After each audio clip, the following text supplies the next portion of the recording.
The rain started before sunset and never slowed down. By midnight, Blackwater County looked drowned. Water rushed through ditches like small rivers. Wind slammed old road signs sideways. Power lines hung low over empty highways, spitting blue sparks into the dark before finally dying altogether. Truckers abandoned their rigs along Route 18 because nobody could see more than 20 feet ahead. The whole county vanished under sheets of rain and thunder. Mel's Diner was one of the only places still glowing. The old neon sign outside buzzed weakly through the storm. Half the letters were burned out, leaving only L's din R flickering red against the black sky. The parking lot had become a lake of muddy water and oil slicks. Inside, the air smelled like burnt coffee, wet denim, cheap cigarettes, and fryer grease soaked deep into walls that had not been cleaned properly since the 90s. The iron outlaws filled most of the booths. Big men, leather cuts, scarred knuckles, heavy silence. Nobody laughed much around Grizzly Harper. He sat near the front window with both hands wrapped around a cracked coffee mug that had gone cold almost an hour ago. He was massive even sitting down. Gray threaded through his beard. His nose had been broken so many times it leaned sideways permanently. The faded wolf tattoo on his throat moved whenever he clenched his jaw. People in Blackwater County crossed streets to avoid him. Tonight, he barely blinked at the thunder. Across from him sat Bull, thick-necked and bald, flipping a knife lazily against the table while Tiny worked through a plate of fries without speaking. Reaper leaned against the counter near the pie display smoking despite Mel yelling every 20 minutes for him to stop. Nobody listened to Mel anymore. The old waitress kept pouring coffee anyway. "You boys planning on sleeping here?" she muttered while topping off Grizzly's mug. "Road flooded," Bull answered. "So is my damn parking lot." Thunder cracked so loud the windows shook. Grizzly's eyes lifted toward the highway. Headlights. Far off. Moving slowly through the rain. Not civilian. Too steady. Sheriff cruisers. He watched them crawl along the road, like predators searching the dark. Something tightened in his chest. "Company," he muttered. Bull glanced outside. At this hour. Grizzly didn't answer. The cruisers disappeared behind the rain curtain. For a second, the diner went quiet except for the hiss of grease from the kitchen. Then the front door exploded open. Wind slammed it against the wall hard enough to rattle the glass sugar dispensers. A little girl stumbled inside. Barefoot. Bleeding. The entire diner froze. Rainwater poured off her tiny body onto the blackened white tile floor. She wore a soaked pink nightshirt covered in mud. One sleeve had been ripped halfway off. Her knees were scraped raw, purple bruises wrapped around her neck like fingerprints. One eye was swollen nearly shut.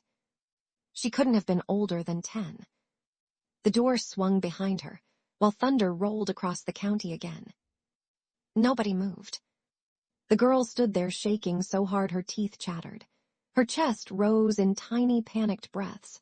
Wet strands of blonde hair stuck to her face. Then she looked directly at Grizzly Harper. Not at the waitress. Not at the door. At him.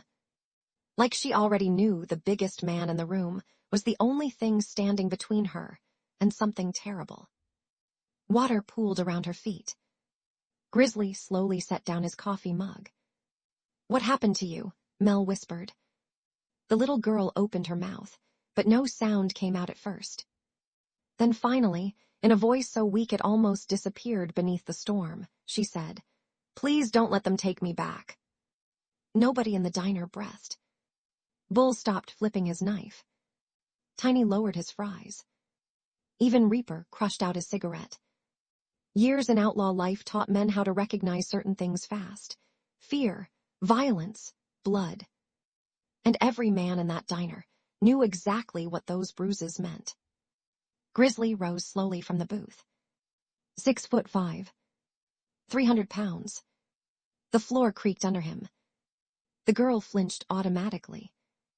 That hurt something deep inside him he didn't like feeling. "You got a name, sweetheart?" he asked softly. Her lips trembled. "Lily." "How old are you?" 10. "You alone?" She nodded fast. Too fast. Like she was terrified honesty itself could get her hurt. Mel hurried around the counter carrying a towel. "Oh baby, come here." Lily jerked backward immediately. Pure panic flooded her face. "No," she gasped. Mel froze. That reaction told them even more. Grizzly crouched slowly despite his bad knees protesting. His giant frame lowered carefully until he was eye level with her. "Nobody here's gonna touch you unless you want them to," he said. Lily stared at him, searching his face, trying to decide if grown men ever told the truth. Then headlights flooded the diner windows. Bright white beams cut through the storm outside. 3 sheriff cruisers rolled into the parking lot. Lily made a sound Grizzly would remember for the rest of his life. Not a scream. Not crying. Something smaller. The sound an animal makes after getting kicked too many times. She backed away, trembling so violently she nearly slipped. "No, no, no, no." Grizzly turned toward the window. Deputies stepped out into the rain. And behind them came Kyle Bennett. Tall, stringy, drunk even from a distance, a revolver hanging openly at his hip. His denim jacket looked soaked through, but he walked with the lazy confidence of a man who believed nobody would ever stop him. Sheriff Dale Mercer climbed out beside him. Clean hat. Pressed uniform. One hand resting calmly near his badge. Mercer looked less like law enforcement and more like a banker pretending to play sheriff. Smooth face, controlled smile, eyes colder than winter steel. Grizzly saw Lily staring at both men like death itself had arrived. That told him everything. The diner door opened again. 2 deputies entered first with hands already near their weapons. Rain blew in behind them. Sheriff Mercer stepped inside calmly. Kyle Bennett followed. The moment Lily saw her father fully, she bolted behind Grizzly so fast, she slammed into the biker's back hard enough to shake him. "Please," she whispered, "please don't let him take me." Kyle pointed instantly. "There she is." His voice carried no concern. No fear. Only anger. Like she was stolen property. Sheriff Mercer removed his hat carefully, brushing rain from the brim. "Evening, gentlemen." Nobody answered him. Mercer's eyes swept across the iron outlaw's cuts around the diner. "Looks like we've got ourselves a misunderstanding tonight," he smiled thinly. "Little girl ran away from home during the storm. Dangerous thing for a child." "She ain't going with him," Grizzly said. Kyle's face twisted immediately. "That's my daughter." Lily buried herself tighter behind Grizzly. Mercer noticed. His smile faded slightly. "She's scared," Mel snapped from behind the counter. Kyle turned toward her sharply. "Mind your damn business." Bull stood up so fast his chair screeched across tile. "Talk to her like that again." Mercer lifted one hand calmly. "Nobody wants trouble." But trouble was already in the room. Grizzly kept staring at Lily's bruises. Neck. Wrists. Upper arms. Old marks beneath new ones. The kind that did not happen once. The kind that repeated. Over and over. Kyle stepped forward. "Move." Grizzly didn't. The 2 men stared at each other. Kyle was armed. Grizzly looked like he could tear a truck door off its hinges barehanded. "You harboring kidnapped kids now," Kyle sneered. Lily started crying silently behind Grizzly's back. Not loud. Just shaking. That broke something inside the diner. Tiny stood. Then Reaper. Then Bull. 4 outlaw bikers rose together without saying a word. The deputies noticed immediately. Hands drifted lower toward holsters. Thunder cracked again. Mercer sighed softly. "Gentlemen, think very carefully about what you're doing here. Interfering with law enforcement already puts you in dangerous territory. Add a missing child to that situation." He let the sentence hang. "Federal agencies take interest in things like that." "You know he hurts her," Mel said suddenly. The entire diner looked at her. The old waitress swallowed hard, but kept going. "I seen bruises before, teachers too, folks talked." Mercer's expression hardened. "Careful, Mel." "No," she fired back, voice shaking. "You buried complaints against him." Kyle lunged toward the counter. "Shut your mouth." Bull moved instantly. One massive step. Kyle stopped cold. The diner became very still. Then new headlights appeared outside. Motorcycles. At least 6. Black bikes rolled slowly into the flooded parking lot through the rain. Every iron outlaw turned toward the windows immediately. Hell's Angels. The red and white patches were unmistakable even through the storm. Years of bad blood sat in that parking lot now. Dead brothers. Knife fights. Gun runs gone wrong. Territory wars stretching across 3 states. The Hells Angels killed Iron Outlaws. The Iron Outlaws killed Hells Angels. Simple as that. Yet none of the bikers outside reached for weapons. They were staring through the diner glass at Lily. One angel finally removed his helmet. A scar crossed his mouth from ear to chin. He looked at the bruised child, then slowly looked at Sheriff Mercer. Something dark passed across his face. Mercer noticed the arrivals too. His jaw tightened. "This situation's already ugly enough," he said. "Don't make it catastrophic." One deputy stepped closer to Grizzly. "Hand over the girl." Lily whimpered instantly. Grizzly looked down at her. Tiny fingers gripping the back of his leather cut. Tiny shoulders shaking. He thought about all the terrible things he himself had done in life. Men beaten bloody. Homes burned. Rivals buried. He had lived 40 years, convincing himself monsters came in certain forms. But the child hiding behind him knew better. Sometimes monsters wore sheriff badges. Mercer's phone buzzed. He glanced down quickly. Grizzly noticed the irritation flash across his face. One of the Hells Angels had entered the diner doorway now, rain dripping from his beard. He ignored the Iron Outlaws completely. Ignored old wars. Ignored history. His eyes stayed on Lily. Then he looked at Mercer and said quietly, "Heard you've been cleaning up reports for Bennett a while now." Silence. Mercer's face turned flat. "You should leave." "Nah," the angel replied. "Think I'll stay." Grizzly watched Mercer carefully then. And suddenly he understood. The sheriff wasn't nervous about biker violence. He was nervous about witnesses. Lily peeked around Grizzly's side. The swollen eye. The trembling lips. The absolute terror whenever Kyle moved. No judge in America would miss what was happening here. Unless the law itself was rotten. Mercer adjusted his hat slowly. Last chance. Grizzly made his choice.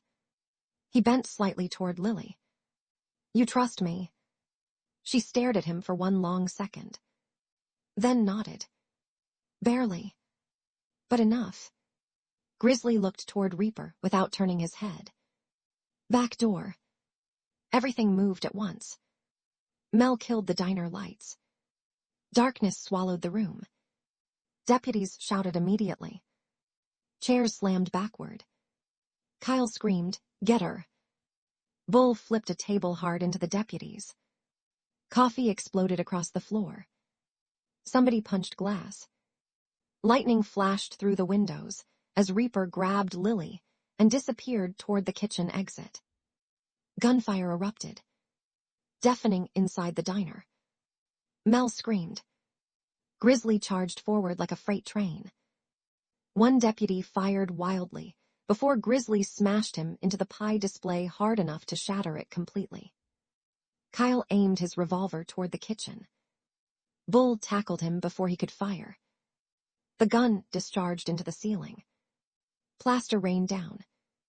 Outside, engines roared alive. The Hells Angels moved instantly. Not helping the outlaws exactly, but blocking the cruisers from reaching the back lot. Chaos swallowed everything. Rain. Shouting. Sirens. Mud. Grizzly burst through the kitchen door, just in time to see Reaper shoving Lily onto the back of a motorcycle behind Tiny. Go, Grizzly roared. Deputies rounded the corner behind him. Gunshots cracked through the storm. Tiny's bike fishtailed violently before catching traction. Then it vanished into the darkness, carrying Lily away from Blackwater County. A deputy lunged toward Grizzly with cuffs drawn. Grizzly hit him once. The man dropped instantly into the mud. Another deputy swung a baton. Bull intercepted him. Bones cracked somewhere in the dark. Sheriff Mercer emerged from the diner soaked in rainwater and fury. Stop them. Nobody listened. Not anymore. The county line disappeared behind roaring motorcycles and flashing blue lights. By the time dawn crept gray across Blackwater County, 2 deputies were hospitalized, 3 sheriff cruisers were wrecked, and every local news station carried the same headline. The Iron Outlaws had kidnapped a 10-year-old girl. Sheriff Mercer stood before cameras outside the county station, with rain still dripping from the courthouse roof behind him. Our department will not rest, he announced solemnly, until Lily Bennett is safely recovered from these violent criminals. He looked calm, concerned, heroic. Anybody watching television would believe him. But inside his office, with the door shut tight, Mercer removed his hat and stared coldly at the map spread across his desk. Roadblocks. Highways. Club territories. Names. Witnesses. Every person inside Mel's diner had become a problem. And Sheriff Dale Mercer had spent his whole career making problems disappear. Far outside town, beneath a broken grain tower near the county line, a row of Hells Angels motorcycles idled quietly in the early morning fog. The scarred biker from the diner lit a cigarette and watched the highway. You really thinking about helping outlaws? Another rider asked.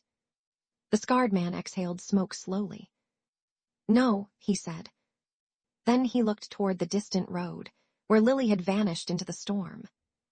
We're helping the kid. Never really came to Blackwater County. The storm finally weakened, but the sky stayed heavy and gray like the whole world was bruised. Helicopters chopped across the clouds. State police cruisers lined the highways. Sheriff roadblocks locked down every road leading out of town. Television, vans crowded outside the county station. Reporters spoke into microphones, while rain dripped off their jackets. A statewide search continues this morning for members of the violent motorcycle gang known as the Iron Outlaws after yesterday's armed abduction of 10-year-old Lily Bennett. The lies spread faster than floodwater. Inside an abandoned grain silo 15 miles outside town, Lily sat wrapped in a wool blanket beside a rusted space heater that barely worked. The place smelled like wet dirt, old grain, diesel fuel, and cold metal. Wind whistled through cracks high above them. Tiny had found the silo years ago during a gun run through county backroads. Nobody came out there anymore. The farm around it had died decades earlier. Rotting tractors sat half-sunk in mud outside. The barn roof had collapsed inward like broken ribs. It was the kind of place people forgot, which made it perfect for hiding. Lily sat quietly on an old mattress, while Mel cleaned the cuts on her knees with shaking hands. Every time the rag touched her skin, Lily flinched first. Like pain always came before kindness. Mel tried not to cry. You're okay, baby, she whispered softly. Lily nodded, even though she clearly didn't believe it yet. Across the silo, Bull peeked through broken wooden boards toward the road below. "More cruisers," he muttered. Grizzly sat nearby cleaning mud off a shotgun in total silence. He had not slept once. Neither had the others. The events at Mel's diner had changed everything. Nobody said it out loud, but every man there understood the truth already. This wasn't survivable anymore. Federal agents were involved now. State police. Sheriff departments from 3 counties. Every camera in America was probably running their faces by now. The Iron Outlaws had spent years outrunning prison. But kidnapping charges tied to a little girl. That kind of thing got men buried under concrete forever. Bull looked back toward Grizzly. "What's the move?" Grizzly kept wiping rainwater from the shotgun barrel. "There ain't one." Nobody answered. Because nobody had a better answer. Lily stared quietly at the heater flames flickering orange against the dark silo walls. Her swollen eye looked worse in daylight. Mel had finally convinced her to eat half a peanut butter sandwich an hour earlier. The child held the plate in both hands the whole time like she expected somebody to snatch it away. Tiny sat beside her sharpening a knife against a whetstone. Scrape. Scrape. Scrape. Lily glanced at the sound nervously. Tiny noticed immediately and stopped. "Sorry." His voice came out gentler than expected for a man built like a bulldozer. He slid the knife away from her sight. "You got kids?" Lily asked quietly. Tiny froze. The room went silent again. Finally, he nodded once. "Had a daughter." Lily waited. Tiny stared toward the floor. "Car wreck." That was all he said. But the crack in his voice told the rest. Lily slowly lowered her eyes. "I'm sorry." Tiny looked away fast after that. Like hearing sympathy from a hurt child was worse than hearing insults from grown men. Grizzly watched all of it from across the room. And something painful settled deeper into his chest. Because these men were killers. Smugglers. Extortion crews. Violent bastards with prison records longer than highways. Yet every one of them had started speaking softer since Lily arrived. Like they were scared loud voices might break her. A battery radio crackled near the heater. Federal investigators now coordinating alongside Sheriff Dale Mercer in pursuit of the armed fugitives. Bull spat into the dirt. Mercer, loving this. "He's scared," Grizzly said quietly. Bull frowned. Scared of what? Grizzly finally looked up. "The truth." Outside, tires crunched slowly across wet gravel. Every biker inside reached for a weapon instantly. But the sound stopped short. Then came 3 short knocks against the silo door. Bull moved toward the entrance carefully. Gun raised. "Who?" A voice answered through the metal. "Relax, outlaw. If we wanted you dead, you'd already be bleeding." Bull looked toward Grizzly. Grizzly nodded once. The door creaked open. 3 Hell's Angels stepped inside. Rainwater dripped off black leather and heavy boots. The scarred biker from the diner walked in first carrying a thick manila folder under one arm. Nobody greeted anybody. The hatred between both clubs still sat heavy in the room. Old wars do not disappear overnight.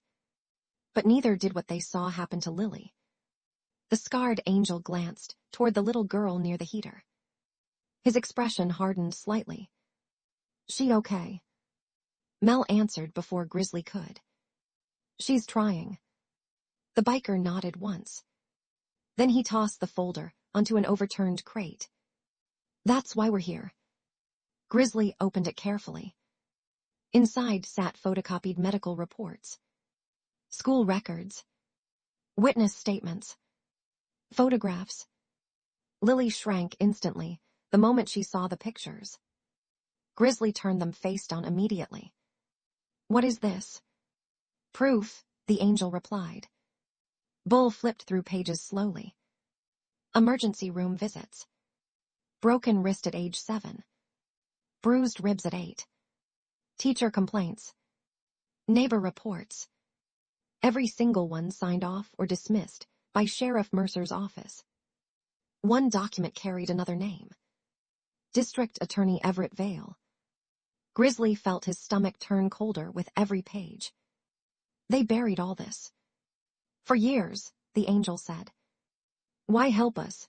Bull asked suspiciously. The scarred biker lit a cigarette despite Mel glaring at him immediately. Because I got daughters. Nobody spoke after that. The radio suddenly crackled louder again. Sources inside Blackwater County claim the Iron Outlaws may have sold the child across state lines. Lily's breathing changed instantly. Vast. Panicked. No, she whispered. I didn't. You didn't do nothing wrong, Mel said quickly. But Lily already looked terrified again. Like lies from adults, always became dangerous eventually. The scarred angel crouched carefully near her. What your daddy did to you, he said quietly, that ain't your shame to carry. Lily stared at the floor. He said nobody would believe me. The room went dead silent. Even the wind outside seemed to disappear. Then Tiny spoke without lifting his head. He was wrong. Hours passed slowly. Outside, helicopters kept circling farther south. Search teams were tightening the net. Inside the silo, Grizzly sat alone near the doorway reading every page in the folder again. Some reports made his hands shake. One witness statement described Lily arriving at school unable to sit properly for 3 days. Another teacher reported fingerprints around her throat. Mercer personally closed the investigation 48 hours later. Grizzly closed the folder hard. His knuckles had turned white. The scarred angel walked over quietly. Reporter out of Memphis is getting copies today, he said. Once it hits national news, Mercer's finished. Grizzly looked toward Lily asleep beneath the blanket. She gotta survive long enough first. The angel nodded grimly. Then both men heard it. Engines. Lots of them. Grizzly stood instantly. Bull rushed toward the wall opening overlooking the road. His face changed immediately. Jesus Christ. State police cruisers flooded the dirt road below. Sheriff trucks behind them. Then armored tactical vehicles. At least 30 men. Maybe more. Mercer had found them. Inside the silo, panic moved fast. Reaper checked ammunition. Tiny killed the heater light. Mel rushed toward Lily, just as the child woke startled and confused. What's happening? Grizzly moved toward her fast. Listen to me carefully. His voice stayed calm somehow. You're leaving here with them. He nodded toward the Hell's Angels. Lily grabbed his sleeve immediately. No. The word came out terrified. Grizzly crouched beside her. Those huge scarred hands looked almost gentle against the blanket. They'll keep you safe. I want to stay with you. That nearly destroyed him. Because nobody had ever said those words to Grizzly Harper before. Not like that. Not with trust. Outside, loudspeakers echoed through the rain. This is Sheriff Dale Mercer. The building is surrounded. Release the child immediately. Bull checked his rifle. They brought tactical. Course they did, Reaper muttered. The scarred angel looked toward Grizzly. We can get her through the north drainage ditch. Trees are thick enough to cover bikes. Grizzly nodded once. Then he looked around the silo at his brothers. Men he had fought beside for years. Men who had buried friends together. Gone to prison together. Bled together. Nobody needed instructions anymore. Bull gave a small nod first. Then Tiny. Then Reaper. One by one. Acceptance settled quietly across the room. They already knew. The Iron Outlaws were not leaving this place alive. Lily saw it on their faces before anyone spoke. Her eyes filled immediately. No. Mel pulled her close. No, please. Grizzly touched her shoulder gently. You listen to me now. His voice cracked slightly for the first time. What happens next ain't your fault. Tears rolled down Lily's bruised cheeks. You can come too. God. That almost broke him completely. Outside, Mercer's voice boomed again through the loudspeaker. Final warning. Grizzly leaned forward carefully. When you get older, you remember something for me. He swallowed hard. Bad men ain't born bad all the time. Sometimes they just stay bad too long. Lily threw her arms around him suddenly. The giant biker froze. Slowly, awkwardly, he hugged her back. His eyes shut tight. Like he was trying to hold onto one clean thing before the end. Then the first gunshot shattered the silo wall. Wood exploded inward. Everybody moved. Go, Grizzly roared. The Hell's Angels grabbed the evidence folder and rushed Lily toward the rear hatch. Tactical units stormed the field outside. Flashbangs exploded through broken windows. The silo filled with white light and deafening noise. Bull opened fire first. Thunder crashed alongside rifle shots. Deputies scattered behind vehicles. Reaper fired through gaps in the boards, while Tiny overturned grain drums for cover. Outside, Mercer watched from behind an armored truck. Take them down. State troopers surged forward.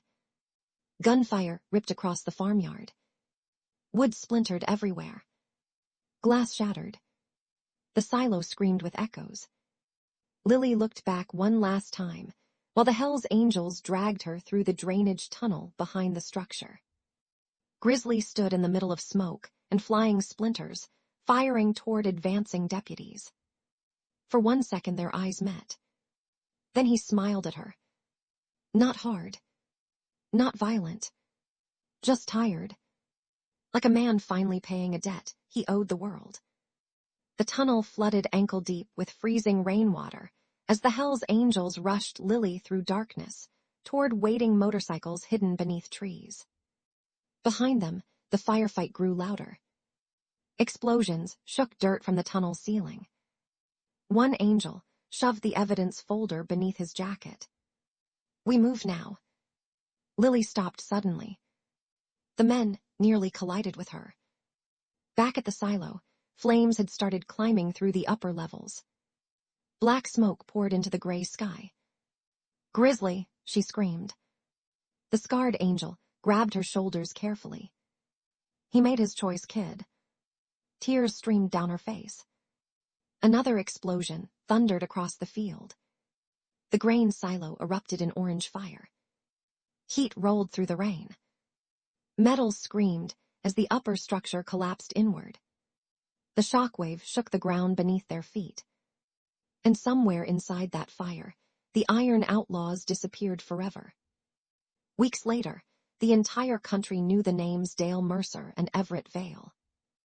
News stations played, leaked hospital reports every night. Teachers cried during interviews. Former deputies came forward. Witnesses who had stayed silent for years finally started talking after the evidence exploded across national television. Federal agents arrested Mercer outside the same courthouse where he once smiled for cameras. Everett Vale surrendered 2 days later. Kyle Bennett vanished into federal custody without a single person in Blackwater County willing to defend him anymore. People burned sheriff department signs in the streets. Mothers held candles outside the courthouse at night. And in a quiet protective custody home far from Blackwater County, Lily sat near a window holding a warm mug of hot chocolate between both hands. The bruises around her neck had finally started fatting. Rain tapped softly against the glass. A social worker decorated the small house for fall even though Halloween was weeks away. Tiny paper pumpkins hung crooked across the kitchen doorway. For the first time in years, Lily slept through the night. That afternoon, motorcycle engines rolled softly down the distant road outside the house. Lily looked up immediately.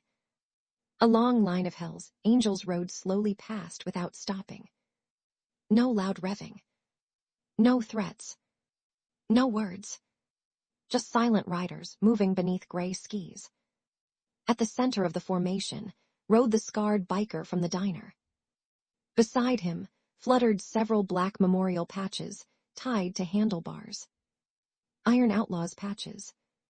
Burned around the edges. Lily pressed her hand gently against the window as the motorcycles disappeared down the road. Far away in Blackwater County, weeds had already started growing around the ruins of the Iron Outlaws clubhouse. The building stood blackened from fire damage after federal raids tore through it weeks earlier. Wind moved softly through broken windows. Someone had nailed memorial patches for dead brothers across the front door. No flowers. No speeches. Just names stitched in.